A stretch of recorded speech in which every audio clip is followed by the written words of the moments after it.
What happens when a princess known to defeat huge monsters in a spontaneous encounter with a single blow gets abducted? Indeed, faith, resilience, patience, loyalty, and endurance are expected. Our princess, along with her sacred blade, X, whose perspective the story is in and who can talk, are kept as captives to get her to spit out grave secrets about the royal empire. They are visited by Tortura, the Hellhorde Grand Inquisitor. Yeah, her name pretty much gives away why she is currently in front of the princess. Tortura announces that the princess will be subjected to extreme torture till she decides to spill out secrets. This worries X, who calls out how torturing is against the prisoner laws. But poor Sword lacks the common sense to know that demons don't follow human laws. Princess tells him to not worry as she is more than ready to have her loyalty tested. Ready to endure flames and burns, the princess looks forward to what will be inside the box that they brought. But what she never saw coming is a test that crosses all violations and extremes. Inside the box shines a buttery toast. X laughs boastfully at Tortura's great idea, mocking her that the princess is not a child to be enticed by a loaf of bread. But are you sure, Mr. Blade? The metalhead doesn't notice that the person he has been loyal to is indeed a child currently drooling over the sight of the toast. Are you serious right now, bro? Princess starts ranting over how any human being would feel tempted for a while, but she isn't going to ever give in to it and sell her empire over a toast. Tortura listens to her silently and then calmly uses a hand fan to push the aroma toward the princess. The princess finds herself in a field of freshly and perfectly baked toast. Back from the fantasy, she starts to violently rant again when Tortura shushes her and carefully and slowly rips the bread into two. The crispy sound seems to be a meal for the princess's ears as she has already reached toast heavens. It looks like the princess has been through a physical fight and is brutally injured with the way she is fighting for her life to not give in to a toast temptation. Tortura seems to be well versed in this, as per her name, since she brings out an empty bowl of eaten stew and eats a piece of toast with the leftover sauce on the bowl. Princess runs to grab the bite as if she is running to save someone from getting slaughtered, but fails to reach on time. The next moment, we find the princess bowed down with her crown on the ground ready to open up. After revealing the Imperial Army's weak point, she begs Tortura to give her a toast, but she denies giving the princess a loaf of bread. A brutal torturer. No, she refused because she prepared a whole toast feast for the princess. X looks at his so-called loyal highness, feeling speechless as she dances with a monster at the happiness of eating a toast. Too bad that the demon army is too feeble to win against the Imperial army even with a secret like that, which means the torture shall continue. The next night, Tortura stands in front of X and the princess with a pointy thing as they brag about how she isn't hungry enough to be bested out today. However, they both are left speechless at the sight of a takoyaki stand. X is confident that the princess won't give in to a lowly street food that she has never tried. But that's exactly the temptation. The princess becomes emotional and teary-eyed as she thinks about seeing people from her palace window as they eat takoyaki. Tortura does nothing, but simply puts one in the princess's mouth. She has once again reached heaven of the food verse as she sees the batter dance romantically and mingle with the tender octopus inside. Once again, the princess is currently having a feast after revealing the address of the ultimate weapon of the Imperial Army. What more do you want from me? Poor Tortura seems to be overestimating Her Majesty, who thinks they are too low to handle such a weapon. At this point, it is a question of how they manage to abduct the princess. The next torture is at midnight, which makes them assume it is about sleep deprivation. But they forgot that testing the craving for ramen late at night. Tortura simply starts eating the ramen in front of her in a very mannered fashion. With every bite or slurp, the princess's temptation is amplified. When she finally thinks she can resist the ramen, Tortura brings out rice and prepares a heavenly bite for it. Slammed into the wall by the impact of her temptations, the princess is yet again defeated. Seems like all those historical wars were nothing. The royalties are slaves to tasty food. Once again, poor Tortura just ends up giving a feast to the prisoner since the information is still too out of bounds for the weak majesty. The second phase of torture begins with the entrance of two new species, Inkai and Yauki, well known as the Ludorments. The entire Hellhorde revolves around torture and torment, while they seem to be using the sweetest ways of torturing the princess. These juniors are well known for their torture ways. The torture that is playing video games. No, neither are they playing poorly nor is the game dreadful. They are simply luring the princess to play with them. X calls it a childish temptation, but what makes him think that the princess has the brain of an adult is a mystery. The princess watches the game, feeling the longing of never having any friends or company to have such moments with. She is offered to play but refuses, scared about befriending mortal enemies and unaware of how to talk to new people. Tortura gives her a controller telling her 4 people can play too. So, X witnesses the princess having the time of her life with the demons. Before they leave, they call the princess their friend and they exchange contacts and socials. Yes, the captive princess has a phone and access to the internet. Seems like a royal would sell the empire for the bare minimum of daily life. Not to mention she didn't even try to call for help. Let's know that all the information is going to be useless and proceed to the innovative ways of Hellhorde to torture our princess. The next night, Beastmaster Kral returns from her mission where she is seen grinning over a burning building. The two expect to be confronted by a dangerous beast, something that the princess knows well how to handle. It is a surprise that the dumb sacred blade and aloof princess still haven't grasped how the princess is being tortured in emotional ways. A small polar bear cub enters the prison from the small holes of the gate and plays with a ball. Even though the cuteness is making a princess fan over it, but she isn't tempted to reveal secrets yet. Kral steals the ball and makes the cub beg her with cute teary eyes wanting it back. The princess is tormented by the sight and is about to call Kral a ruthless beast, but she notices the tears in Kral's eyes. What is the ruthlessness? Kral gives in and apologizes to the cub. X is relieved that the mission was a failure. How on earth is X so unaware of his stupid highness who gave the information just for her loyalty to the cub? Oh, not to mention the grave task she accomplished before was demolishing a building, not harming anyone. The next torture is an outdoor one. The princess finds herself in a hot spring where a giant lady visits her. The lady's name sits well to her size, not much thought to it, she is simply named Giant. They know it is using kindness to make the princess confess, but X and the princess proudly mention how they have never been pampered in their lives and there is no way the princess is going to give in to kindness. Not something to be proud of, miss. Giant feels pity towards the princess at her words and decides to give her a warm hug because everyone deserves to be pampered. What on earth is happening in this torture series? Feeling a warmth like that of a mother, the princess calmly confesses yet again.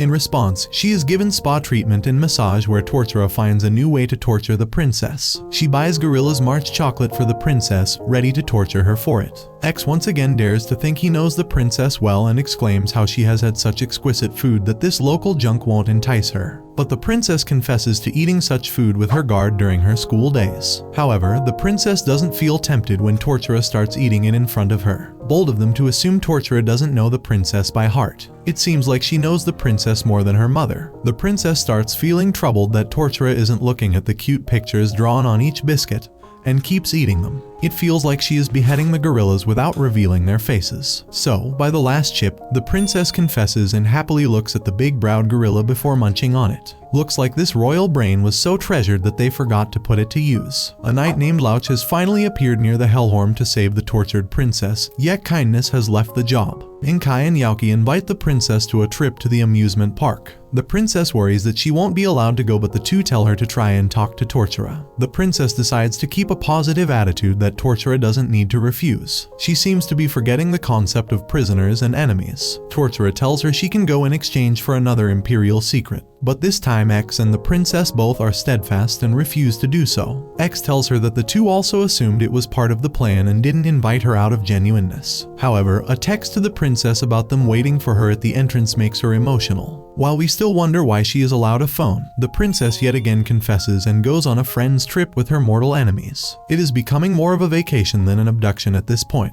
However, the king preferring sea over land is still not anything of use. This time, the Hell Lord's daughter, Mau Mau, is sent to torture the princess. The little girl is too cute, but the princess doesn't consider it something she'll confess to. Sure thing, princess, we all believe you. Mau Mau starts crying about being useless and not torturing others truly. The princess gets emotional and tells Mau Mau to give her best and not be insecure. Whose side are you even on, miss? Mau Mau brings out a bubble sheet and starts popping them, hoping that the princess will confess wanting to join in. The torture in this should be watching this being called a torture, but currently, the princess feels tortured because she desperately wants to reveal a secret to Mau Mau. Upon seeing her cry, the princess eventually confesses. However, this secret was actually pretty useful. It was the secret code to the weapons. However, the secret code is some motivational note that the Hell Lord decides to frame and keep a secret since it's his daughter's first accomplishment. This world should be called a brainless land. So once again it was basically useless. The next torture is yet again food. Looks like the royals didn't feed their daughter enough. It is a Chinese food, Zaya Longbao. The princess loves Chinese cuisine, but she doesn't like how the filled soup burns her mouth. So, when Tortura shows her a way to make it taste better and not burn her mouth, the princess yet again confesses while drooling.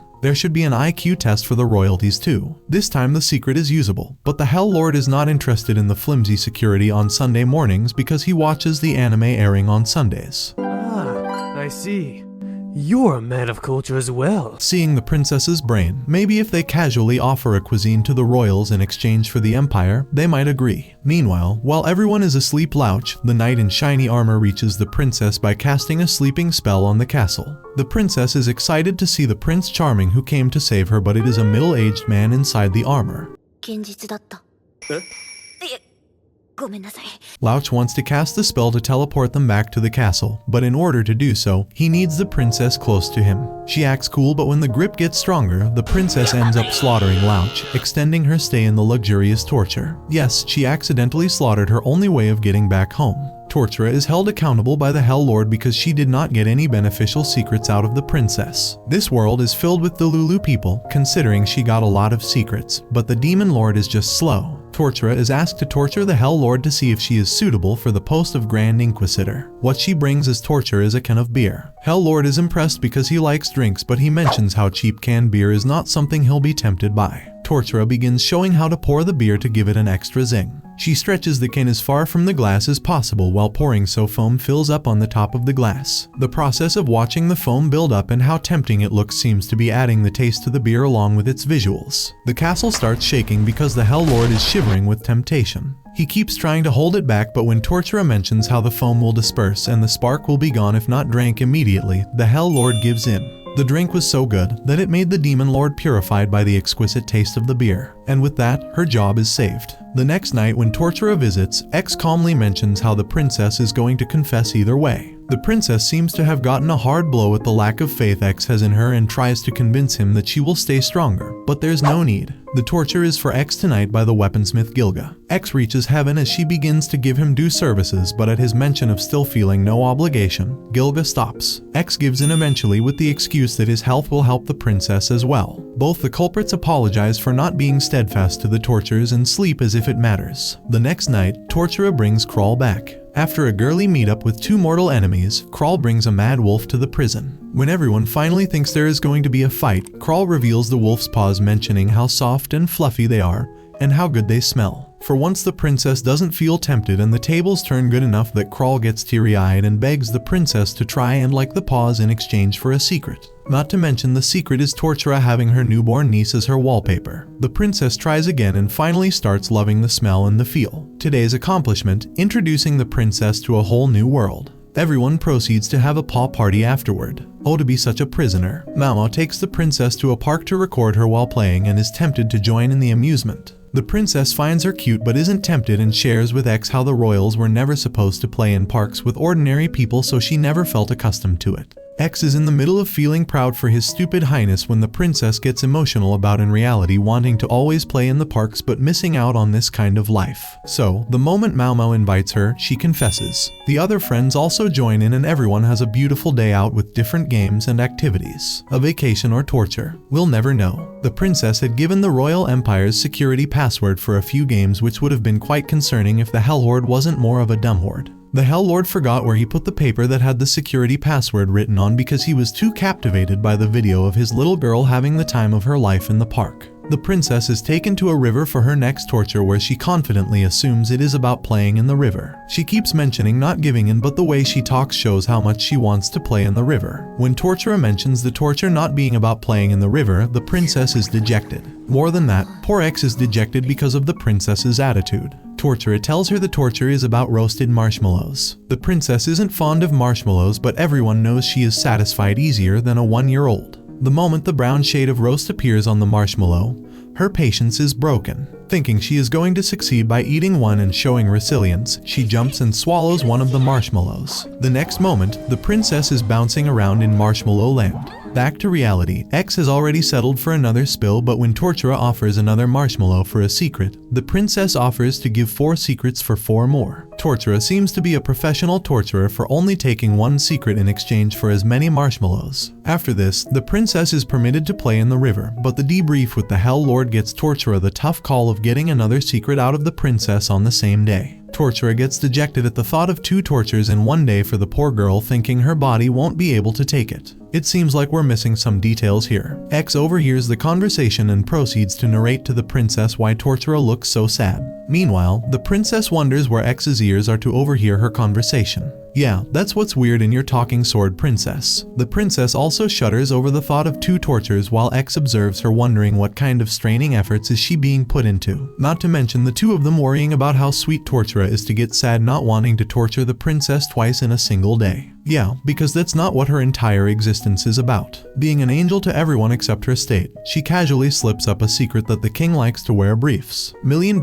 info for Tortura, making her task successful. Everyone enjoys their time as Yauki and Kai join them too. The next day, Giant takes the princess to a sauna due to her uneven tan. However, it is only after a while that the princess realizes she is being tortured as she is made to wear a towel in the sauna. After a while, she starts feeling strong and focused, making her rethink that Giant, whom she calls Mama, might not mean any bad. The princess is then made to enter a cold bath. This is so calming for her body, followed by some rest. We can never know if this was planned by Giant or if she genuinely showed care for the princess, because the princess casually confesses without any questions. The next night, the princess is brought to a school building where she finds one of the monsters whom she defeated once. She assumes she will be made to fight all the monsters she fought once, but her delusional confidence is put to shame by telling her that the one monster happens to be there coincidentally. All those different monsters are going to hide and scare her while she spends the night there. This was torture decided by Yauki, but she caught a cold so couldn't be there. Why? Because she slept with her stomach exposed.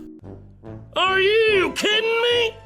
So much for dangerous demons. The princess's care for her dear monster friend sabotaged the only torture that felt close to being something real. The princess confesses before even the torture begins, just so she can visit Yauki. The confession is about a secret passage leading to the palace. God bless this woman with a working brain. Anyways, once again everyone gathers for sweet moments in Yauki's room. So much for tortuous times. Malmo has finally been promoted a rank up in the Hell Lord, which makes the Hell Lord beam with pride and ask for any wish she has. Malmo innocently wishes to have a piggyback and stuff and mentions how she always wanted it but didn't ask for it in terms of how he would appear as a Hell Lord. The father inside Hell Lord takes over as he happily gives a piggyback ride to Malmo around the castle. They cutely talk and wander around, after which the Hell Lord asks what other stuff she wishes for. She makes him have a tea party with her, followed by stuff like a horseback ride and all the things fathers do for daughters. Hell Lord seems to be proud of Malmo since her desires seem to be going on and on just how it should be for the daughter of a king. The two then go out in the park where they play badminton, cycle around, play other games, and finally sit beneath a tree as she blows on dandelions. Cute stuff for some ruthless beastie creatures. In the evening, the Hell Lord is about to be briefed about today's secret, but he calls it a day as he goes to put a sleeping Malmo to bed.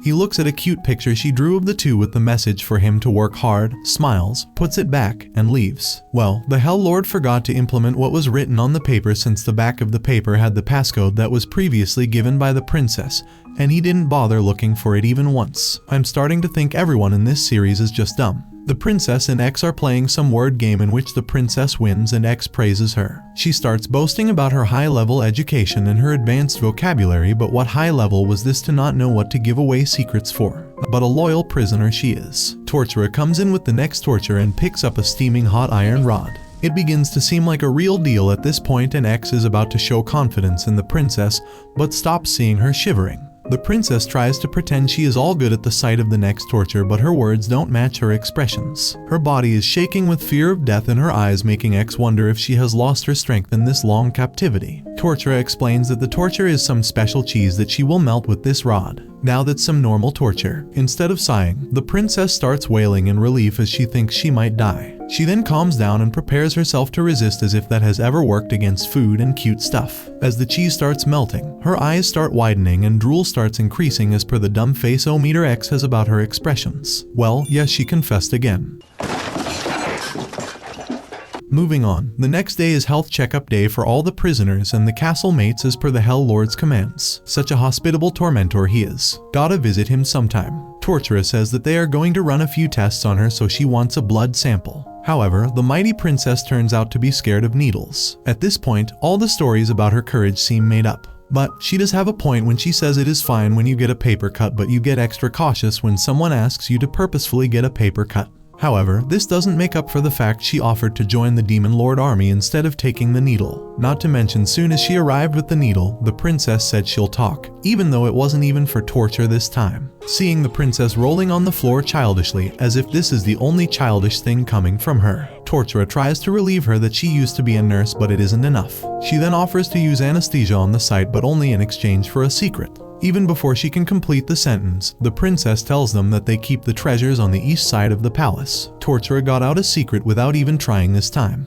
At this point, they can just greet the princess and she'll write them an entire book about state secrets. The sample is taken quite easily, finally calming the environment from the princess's whining. But why does nobody question a blade being sent into an surgery room? That's one casual way of putting X in danger. The next night, Louch is back with a plan that won't involve touching the princess. He wakes her up and tells her that he is embarrassed that he forgot to let go of the princess last time and has come back with a better plan this time. The palace has once again been put into a sleeping spell, and now Louch will cast a teleportation spell that will teleport the living and the objects in the Mana radius to wherever he wants. The princess is ready to go but halts when he mentions how the objects and living cannot travel together, so her clothes will be teleported before her. Louch mindlessly starts casting the spell while the princess stands there questioning how she can be with no clothes on in front of him. She tries to stop him, but he is too focused, which relieves her that he won't notice her. However, she soon realizes that wherever she is teleported, there are going to be people awaiting her and they will see her stark stripped. As her clothes start dissolving slowly, she panics about the various scenarios and eventually does the same as before. She attacks him yet again, prolonging her luxurious prison stay.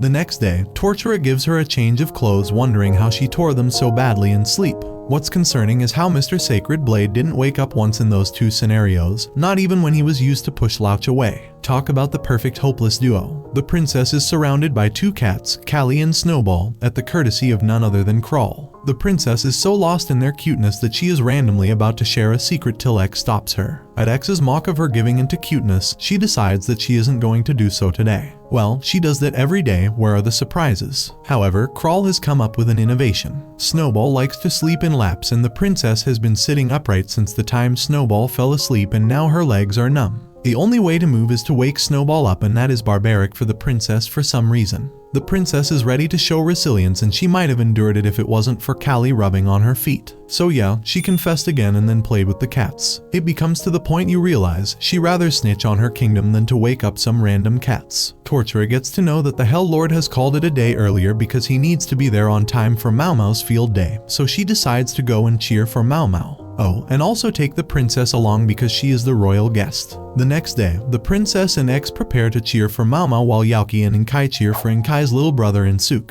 Insuk wins the first race while the Hell Lord fights for his life to try and operate a camera to record his daughter. As he begins cursing humans for his dumb camera, he is told that he only needs to remove the lid of the lens. The next race involves the parents, which alerts the princess and X that the Hell Lord is going to be there too. They anticipate the enemy of the entire humanity, the barbarian, and the ruthless Hell Lord, but the way the race is occurring in front of them, they assume that the mighty Hell Lord won't do such stuff and he must be a body double. What's even more surprising is the audacity the princess has to judge the Hell Lord when she hasn't proved any of her known qualities since the time she came here. All she does is spill state secrets in a series of word vomits, and the Hell Lord keeps ignoring them because he's just as dumb as the princess. All in all, both of them are acting like sore losers in their posts. The Hell Lord is also aware that the princess is here and says he has a face-to-face battle planned with her there. However, at this point, I don't even believe it. I'll believe it when I see it. During the lunch break, Tortura brought everyone good quality food as lunch. The princess is about to eat when she realizes her due torture. Maybe she likes the taste of food after the illusion of being tortured. However, the perfect Hellworm does not overwork its workers and its prisoners, so the weekends are off of any torture or tasks. Everyone then munches on the perfectly made food by Chef Tortura. The princess analyzes Mau Mau and her family in the perfect spot and is surprised at how much the Hell Lord's body double is invested. The poor demon might wish to get swallowed by the ground upon hearing that he doesn't look terrorizing enough. In the next race, the subordinate decides to operate the camera for the dumb lord. The Hell Lord is excited because that is when the duel with the princess is going to occur. Just when you think that things are going to get intense for once, the Hell Lord narrates that Mau Mau's chit is going to get someone whom she likes, and when Mau Mau chooses him over the princess, he will win against her. Yes, that's his duel. all those violent battles, injuries, and loss of lives were useless. This is how real battles occur. The princess is also delusional to think that she will be chosen by her, and how it will be interesting to have the enemy princess in the middle of the field by the Hell Lord's daughter. However, Mao Mao grabs a hand completely unexpected to the two of them, something that should have been pretty obvious. Mao Mao dragged her mother ahead, breaking her father's heart that she prefers her mother over him, but he gives himself fake excuses that Mao Mao cared about him being busy with the closing speech. Yes, sure, mister. But let's not ignore the fact that Insuke is driving a whole damn minivan to the ending line, and a kid was asked to handle a holy blade, which is X, and carry it to the end. That's a preschool of Hellhorn for you. The day ends with a speech by the Hell Lord and him distributing bare medals. The princess greets Mao Mao's sweet mother and goes home, still assuming that he wasn't the real Hell Lord. Oh, not to mention she confessed. You may be asking, why? Why? Why? Why?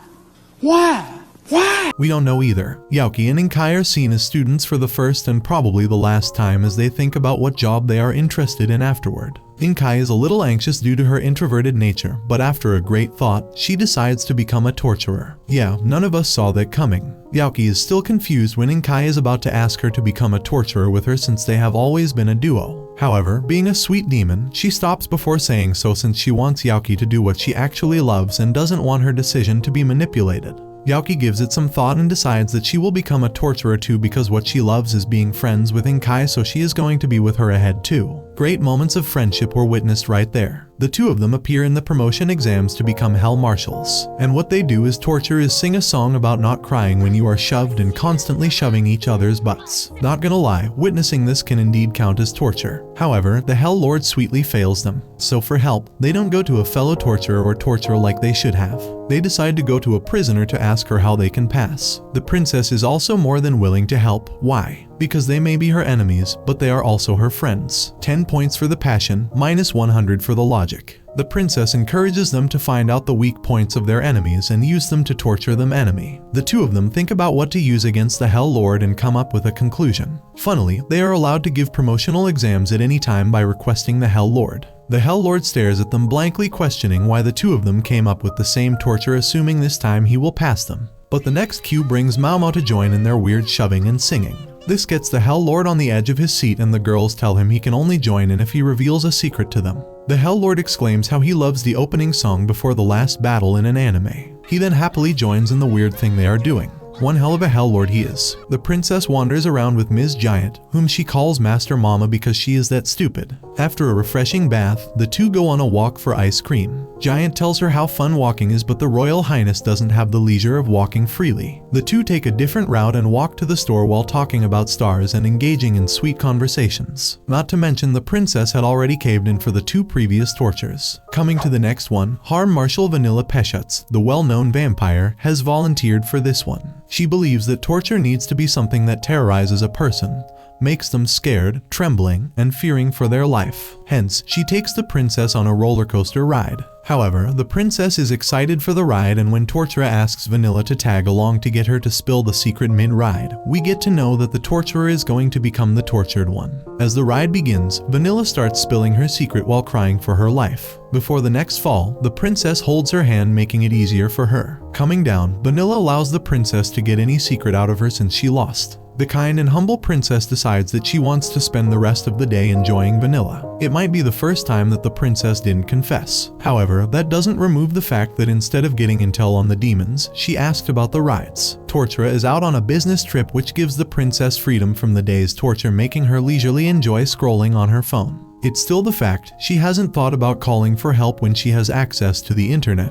But you know, Tortura gets back to her hotel room and decides to have dinner. She uses all the instant foods but makes them better by cooking them in a different way or by creating some kind of fusion. She really should be on some cooking show. The next day, she enjoys a fresh breakfast in the lounge. What was the business trip? Doesn't matter. The chief battle officer, Bruce, reported that the Hell Lord got a minor injury on his dominant hand. Now this is a shocker for everyone since the Hell Lord has a defensive magic to protect himself. Bruce realizes that for a tiny instant, he felt the Hell Lord's magic, which means he might have gotten into a combat with someone strong enough to injure him before he could cast his defensive magic spell. All of this sounds really far-fetched knowing how the Hell Lord really is. So, let's rewind a day and see what happened. It is Mao Mao's first day of baking with her parents. Yeah, grave battle there. She expresses wanting everything to be perfect and sulks when they have to wait for the butter to melt. Hence, the Hell Lord uses his mana to instantly melt the butter. Poor Bruce thought his majesty was in a battle. Next, the family of 3 enjoys their time baking some cookies of different shapes while the Hell Lord feels proud of his daughter's impatient and confident ways. However, her impatience gets bad when she tries to jump on her mother to get her hands on a hot tray. The lady loses her balance and would have fallen along with the tray if not for the Hell Lord saving both. However, touching the hot tray burned his hand, giving his daughter a good lesson about not being too impatient. This is how the Hell Lord received a minor injury while Bruce still worries about who could have managed to hurt his majesty. 魔王様の傷、一体何者が。 Crazy world. Tortura is back for the new torture, but first, she hands the pouch having a gift from something Mao Mao baked. The princess is delighted at that and wants to taste it right away. What is this dynamic? The princess is fond of her mortal enemy's daughter. However, Tortura tells her that she needs to get over her torture session first and then she can enjoy the munchies later. X is also confused at all this, but who cares for the blade with a tiny bit of rationality as compared to others. Tortura brings out the tea explaining how she got to know the princess used to enjoy tea parties when not in battles. The princess confidently laughs that it is indeed true, but she only used to do it as a facade to maintain connections and is fond of cola and lime. She keeps blabbering until it slips that she might want to have tea since it's been so long. Yeah, X, we agree she needs to stop digging her own grave. Tortura is perfectly brewing the tea, but the princess decides to eat Mao Mao's cookies to keep herself from giving in and to show more resistance. Yes, cookies to avoid tea. The genius she has is too concerning. Blabbering yet again about how the cookies are delicious, it slips her mouth that now something warm to drink will perfectly complement it.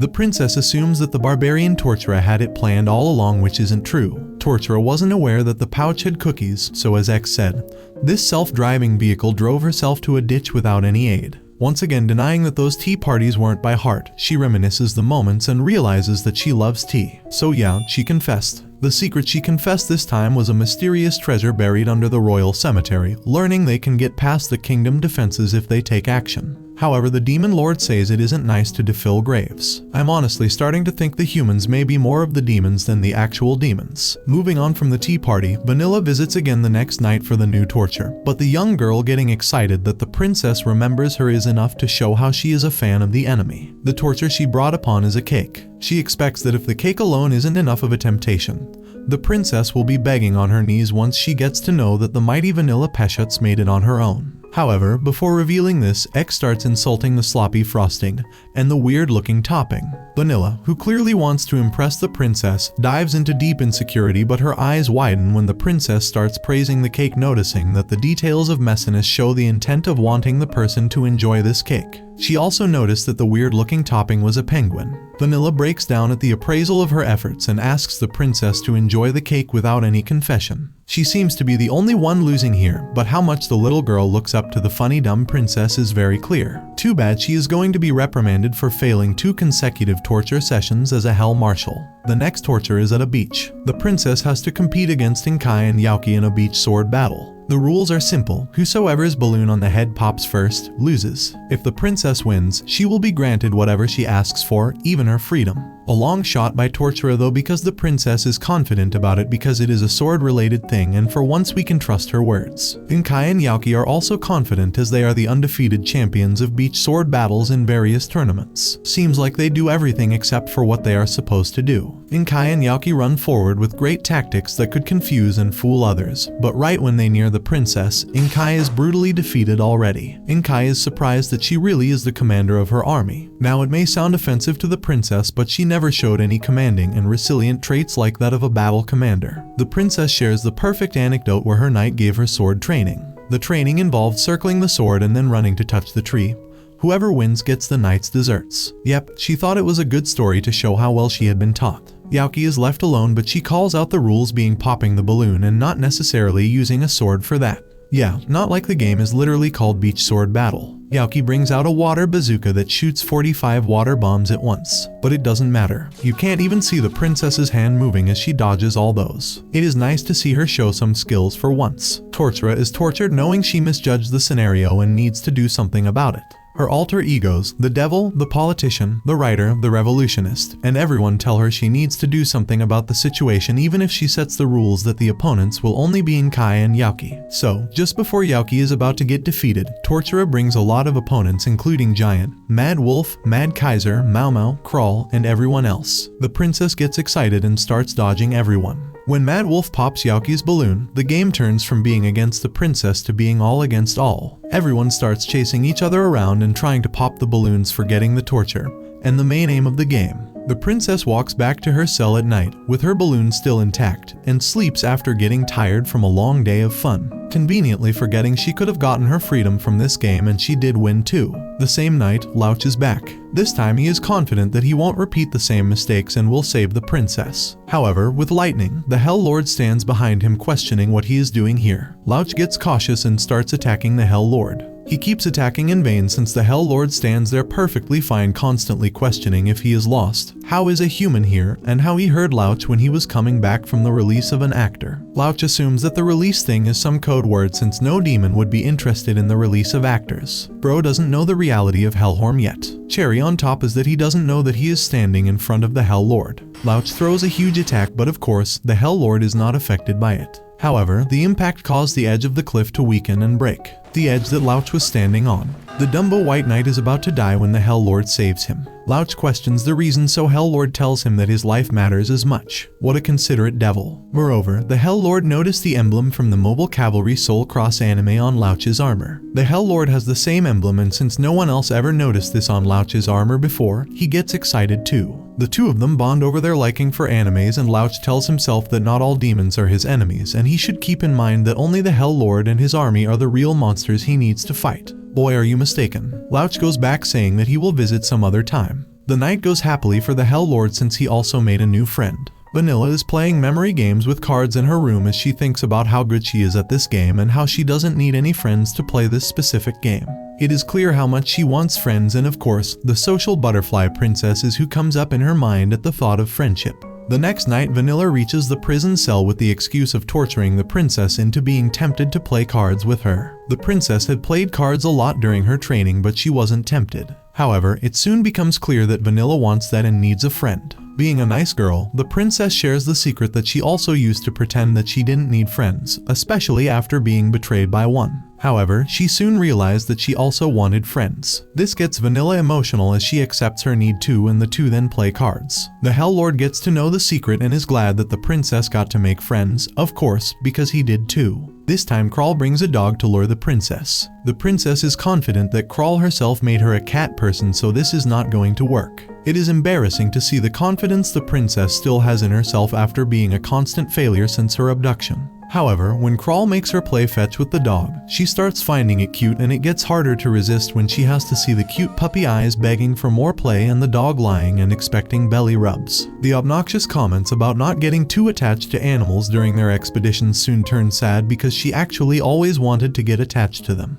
And yet again, the princess confessed to cuteness, something she keeps saying she won't do. This time the princess draws a map to the hidden passageways of the Empire. But yet again, the Hell Lord doesn't do much about it because the undercover agent Dark Ninja Geku wants to quit his family job to pursue his passion for making picture books. The Hell Lord is extremely supportive and lets him go. The princess is dancing with pandas in her cell when she realizes she is in a dream. She can see Tortura and others but is aware of it being a dream. She thinks that she can succumb to all she wants and eat whatever now that she is aware of it being a dream. However, during her sleep, Tortura visits to wake her up for the next torture session, and already finds the princess confessing in mumbles during her sleep.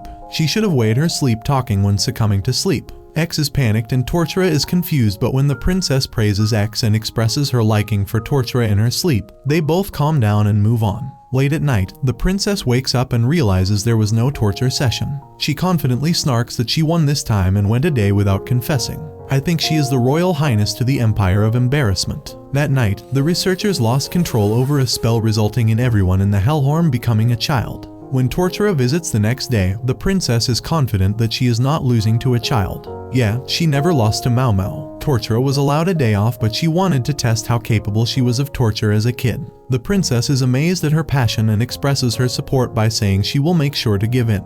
Yes, X looks at her as if he lost all faith in her. Realizing she says she won't give in, but of course, when she sees Tortura eating candies and cutely expressing her joy, she gives in right away. 子供父ちゃんかわいい 姫様しっかり Inkai, Yaoki, Giant, and Vanilla all visit her in their cute kid states and play with her. The next night, Tortura has grown a little because the spell slowly wears off. She bought a stew to torture for the day but wanted to call it off because, at a younger age, her cooking wasn't good enough. Being a supportive freak, the princess tries the stew, likes it, and once again confesses. God bless the royal empire after all those spills. Back in the original state, Tortura decides to use pizza as torture. Pizza is the princess's favorite food, but X is right that the woman likes everything. Not like she won't confess if the food isn't her favorite. The princess says that it might be a flavor that she doesn't like. However, Tortura didn't bring the pizza but the menu for her to choose from a place that allows 4 flavors in one pizza. Needless to say, she confessed. Vanilla is in her room thinking about how the princess is her first friend and she wants to do something in which just the two of them are hanging out. Not being able to figure out anything that she can do, she goes on to stalk the princess. Convenient enough, the princess is watching her childhood videos on her phone when her guard Jamachi takes her ice skating after ditching lessons. That guy really seems to be the reason the princess cannot restrain from anything and likes to win things on bets. Well, she mostly wins things by losing to the tortures. Vanilla knows where to take the princess. Her father screams through the palace and reaches his wife asking her to book their ice skating rink for the next day. The wife questions why he would want that as it is not possible to do so on such short notice,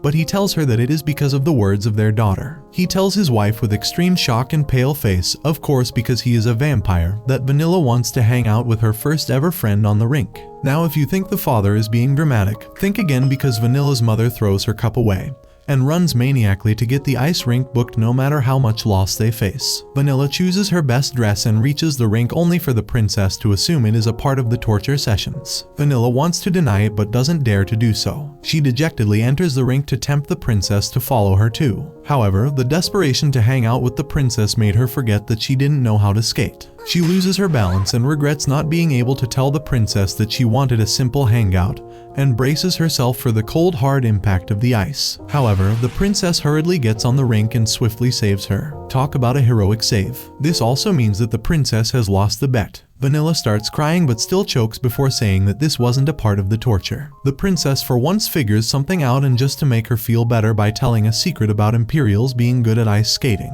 The princess, X, and Vanilla spend the rest of the day enjoying ice skating. The next night, Tortura notices that the princess and X are not well and cancels the torture. They give her good food, as if it wasn't happening before, a futon, a TV, some meds, and a lot of rest. In fact, the Hell Lord allows her to keep the futon even after recovering. The next day, the princess and X are perfectly fine, but Tortura seems sad. There are going to be personnel transfers in Hellhorde and she doesn't know if she is going to be transferred. Upon knowing that this could be potentially the last torture session, the princess gets emotional but then tells her to bring it on since she won't give in today. Tortura brings everyone else too since they could be transferring too. Unfortunately, we never got to see what the grand torture session held. Fast forward to the next day, none of them got transferred and things are supposed to remain the same. Oh yeah, she did confess though. Now, out of nowhere in the middle of the series, the Princess, X, and the Hell Lord got reincarnated to a parallel world by a strike of lightning during a basketball match. The Hell Lord, being an anime fan, knew he needed to defeat the bad guys to go back, so when he woke up 2 hours before the princess, first was the horsemen demon minions that he slayed easily. Next was some annoying lion speaking how the demon lord's minion was only level 15, while he is level 100, but of course he got Chris breezied before he even made any moves. As he ventured forth, he came across the almighty dark agents that was level 5000 and defeated them. And as he reached the demon lord, which was level 980,000. What even are these unbalanced levels?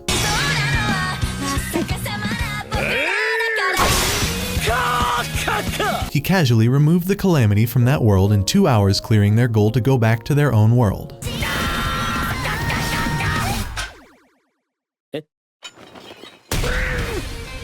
Saying that after seeing their evil ways, he couldn't let such bad people exist anymore, as if he isn't a whole demon lord himself. And yeah, the princess and X still think he is some strong body double and not the actual Hell Lord. Poor guy. As they return, they decide to continue their game of basketball where they left off, and of course, the princess confessed. Why did she confess, you may ask? At this point, we don't even know. Many moons have passed since the Imperial Army went to war with the Hell Horde. Hexams, a sentient sacred blade passed down in the Royal Empire, finds himself imprisoned with his master, the princess. The next moment, Tortura enters the cell with Dharma, threatening our princess to reveal the royal empire's secrets, or else they will have to subject her to full-blown torture. The sacred blade reminds them that the laws regarding prisoners of war prohibit the use of torture. However, Tortura doesn't care, as those are human laws. With a slight grin, Princess announces that she would never give in to their torture, no matter what happens. Having said that, Tortura opens the Iron Maiden, being thrilled as the torture is about to start. 10 minutes ago, an experimental spell went haywire and Princess lost her memories. Tortura grasps this as well, but it was caused by a rogue spell, and they don't know how to treat it. Scoffing, the princess believes that even though she has no memories, it feels like she has been subjected to torture on a daily basis. Still, thus far, the Hell Horde has yet to launch their attack. To her it seems that she hasn't succumbed to their torture a single time. X can't help but chuckle nervously. On the other hand, Tortura is unsure what may trigger Princess's memories coming back. The doctor said it'd be best to return to her daily routine. Therefore now they are back with her torturing routine. The sacred blade remains quiet, being aware that this isn't the princess who used to give in every single time. She is back to being the old princess, the one who has survived countless battles and achieved many great feats. X is sure that Princess might be able to resist this torture. The moment the Iron Maiden opens, the princess's eyes light up. Inside is a delicious-looking piece of toast. The princess can't help but say how yummy it looks. Witnessing this, X understands that this woman is going to give in. The realization hits the princess that she was firm about not suffering the torture. Thus, she starts explaining that she was honestly impressed by how good it looks. Nervously, she assures that she would never give in to the likes of a mere toast. To torment her more, Tortura slowly breaks the toast into 2 pieces. The toast is warm, crispy, and covered with melted butter, which is enough to make the princess's mouth water. X tries to motivate the princess, wanting her to hang in there. Gritting her teeth, Princess reminds herself that she is the commander of the Imperial 3rd Legion. Hence, she will never give in to anyone's pathetic torture. However, her jaw drops when she realizes that the torture isn't over yet. Tortura spreads honey on the toast, causing the princess to scream in frustration and agony. In that instant, the princess starts regaining her memory. Concerned, everyone calls out to her, and finally, she snaps out of whatever state she was in. After a brief pause, she announces that the moment she was about to give in, the memories all came flooding back. Which this basically proves just how useless the princess is, considering that making her confess was the reason her memories returned. Tortura is rejoicing. There is no information that could be more valuable. In other words, the princess has told her secret to them, and they are done with her. As a reward, Tortura hands her the toast, and now Damatra, the torturer, and princess enjoy the breakfast. Witnessing this, X kinda just gave up and joined them. Later on, Hell Lord's man Kanaj informs him that the princess's memories are back. With that, he reports to him that they have noticed changes to the official website for the anime he is fond of. Upon hearing it, he pulls out his phone to find out that one of his favorite anime is making another season. Because an anime Helllord likes releasing its Season 2 Tortura, with her right hand Damatra, is distributing cakes all across Hellholm. They bring the cake to the princess, who is delighted for the Helllord, but then she gets anxious, assuming that this is a torture where she must reveal the Empire's secret if she wants the cake.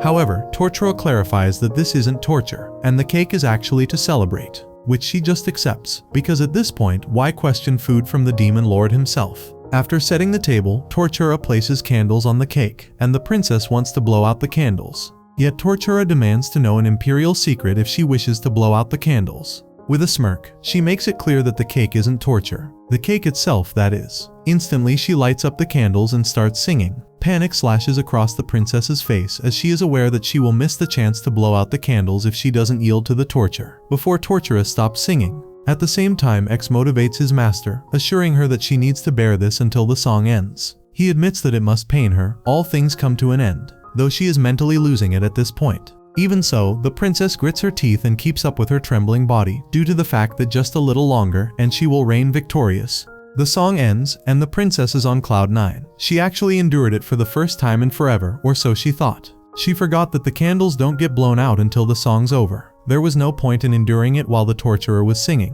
The real battle starts here and now. At this moment, the princess's mind has gotten all loosey-goosey, and she can't resist the urge to blow out the candles. As a result, she confessed. The Hell Lord learns that the princess confessed the king is turning 50 this year. He chuckles, amused after all, the king is older than him. The princess and Hell Lord unexpectedly found themselves in another world. However, one thing led to another, and they managed to return to their original world. Excited, they all decide to play some basketball. Gilga is doing the commentary, and X is there as their color analyst. First, they have Team Princess, with their captain, Princess, at the core. This is a team with plenty of agility, including Tortura, Crawl, Inky, and Vanilla. Now for Team Helllord, their powerful defense made sure to keep scores low. Their team has Giant, Daydarma, Canadaise, and Mao Mao. At the standby, Lulun is cheering for Mao Mao. At the announcer's table, X wonders why they are having a basketball match. Gilga explains that basketball is big right now in Hellholm, and no one really knows the rules, so they just go by vibes. Which at this point, we're all just as confused as Mr. Blade. Stepping onto the basketball court, Yuki the referee is all ready to pass the ball, as she was on her school basketball team, making her the only one who vaguely knows the rules. Even though she might have been good at basketball, she mostly spent her time in the gym or chatting at family restaurants. Yuki tells everyone not to assume that just because someone was on the basketball team, they automatically know how to play. The match is about to start, and both teams have their players in position. Yuki jumps and hits the ball to start the game. This woman knows nothing about the game, as she called it a kickoff, when in reality it is a tip-off in basketball. Crawl calls her the Super Sixth Man, who hits the ball so it never lands in front of the other team, keeping them from getting it. While the referee stays quiet about it, Crawl is showing love to her baby. At the same time, Team Princess's first possession, not missing the catch. Everyone surrounds the ball. The princess is stuck in the crowd, unable to move the ball. Even her own team isn't letting her score. And some try to dribble, some try to help, but they are so clueless that they don't even realize they are blocking the person who has the ball. Not having much of a choice, the princess leaps up and tries to score. Sadly, it ends in a steal as Helllord blocks it and goes for the long pass. Tonnage drives to the basket by himself, and he is completely open, though he is just a sore loser since he is denied by the goalpost. Grabbing the ball, the princess instructs her team to get into square formation, and somehow the princess makes a dribbling mistake, and as if things couldn't get worse, Totorquar kicks the ball away. Immediately, Kanaj grabs the loose ball and gets ready to shoot. A classic move in basketball. He takes a small jump backward to dodge the defenders, even when this dumb guy is completely open. Yet again, he is denied by the goalpost. The fierce battle between Team Helllord and Team Princess continues, and Team Helllord takes it with a score of 6-4. Alternatively, everyone is ready to go to the family restaurant while Vanilla sits at the corner quietly. But then Giant grabs her hand and announces that they are coming too. After playing basketball, she remembers the love she always had for this sport. On the flip side, Tortura is panting badly on the ground, as she has never been athletic her whole life.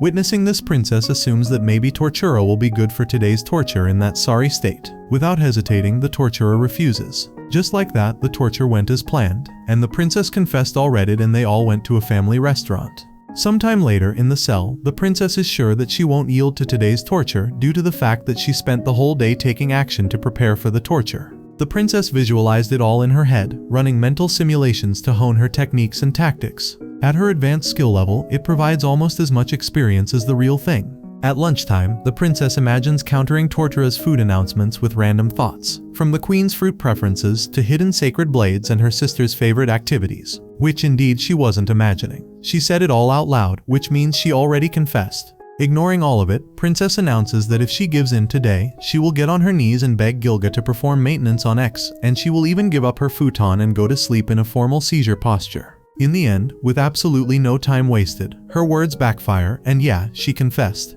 While sleeping in Caesar, she had a dream about her old friend. On the other hand, at the castle, a whole new commotion has occurred. An intruder is here to eliminate the Helllord. Instead of rescuing the princess, the intruder wants to take out the Helllord, which makes Kanaj assume that their intruder hails from a different nation than the princess. The king has only told key members of his court what has befallen the princess, so he believes the intruder is here purely to take out the Helllord, which he said that make him sad. However, the intruder has been caught, and Tortura will soon interrogate her. Later on, Tortura enters the intruder's cell. Before she could start questioning her, the intruder clarifies that they are wasting their time, as she had given up on her life the moment she was captured. She won't succumb to their torture, and offer any information, regardless of what horrors may lie in wait for her. Very slowly, Tortura opens the Iron Maiden. The moment the intruder spots food inside it, confusion spreads across her face. While Datarma is placing the ginger pork on the table, Tortura tells the girl that she'll be telling them her identity if she finds it delicious. The intruder is confused because how does its taste have anything to do with whether she talks? Tortura explains that it is no ordinary ginger pork they have prepared. The intruder assumes that it might be poisoned, though she is baffled when the torturer informs her that the food is heavily seasoned. Not understanding anything, the intruder sits down and stares at the food. The scent of the pork is literally filling her nostrils. The glistening glaze is pure torture. It looks so appetizing that the intruder doesn't hold back and ends up eating the food. With every bite, the rich sauce and pork intermingle, a flavor frenzy in her mouth. While the taste still lingers, Tortura places hot piping white rice on the table as well. Without giving it any second thought, the intruder eats the rice as well like a madman, which gently envelops the frenetic flavor. Just like that, the useless intruder confessed. In the giant hall, in front of Helllord, the intruder confesses that she is Sakura Heartrock, an assassin from a small nation to the southeast. In the past, she failed one of her missions, which ruined her reputation, as her target was well trained. The plan was to befriend the target, then eliminate her when she let her guard down. However, Sakura got a little too close to her. The biggest plot twist is that her target was the princess herself. Even more surprising, the old friend the princess was dreaming about earlier was none other than Sakura. Now keeping that aside, Sakura spent a great time with the princess, which led her to hesitate at the very end, and she couldn't finish the job properly. After disgracing herself long ago, she finally received orders to kill the Helllord. Sakura knew that if she got caught, she'd be dead. Thus she asks the Helllord to make it less painful for her now that she has confessed everything. She even mentions that she enjoyed one last delicious meal. Helllord understands that this girl has resigned herself to her fate. Hence he offers her to serve in his army. These words leave Sakura dumbfounded. Sakura will receive a probationary period at first, where she learns on the job from Tortura. On the other hand, in the princess's cell, Inky and Yuki are there to torture her. Today's torture is metal puzzles. Scoffing, the princess declares that she will never surrender to a child's toy. Yet Inky is confident, as they have all sorts of metal puzzles now that are trickier than they look. If she takes apart any of the puzzles she brought today, it's the princess's win. Upon taking it in her hand, our princess tries to solve this puzzle. Conversely, X laughs like a maniac, bragging that his so-called highness has received the very best education from a young age. Hence this toy will take her no time at all. Rather than taking it apart, the princess keeps breaking it. Inko gives her another one and explains to her that she has to separate without using force. Once again, the princess breaks it, leaving Inky anxious. The princess can't do it since she accidentally puts her strength into it when she thinks that these puzzles are way too fragile. All she wanted to do was play with them. Instead, she just ruined them, which leaves her guilty. Even Inky feels down as she wanted the princess to feel how fun it is to solve these puzzles.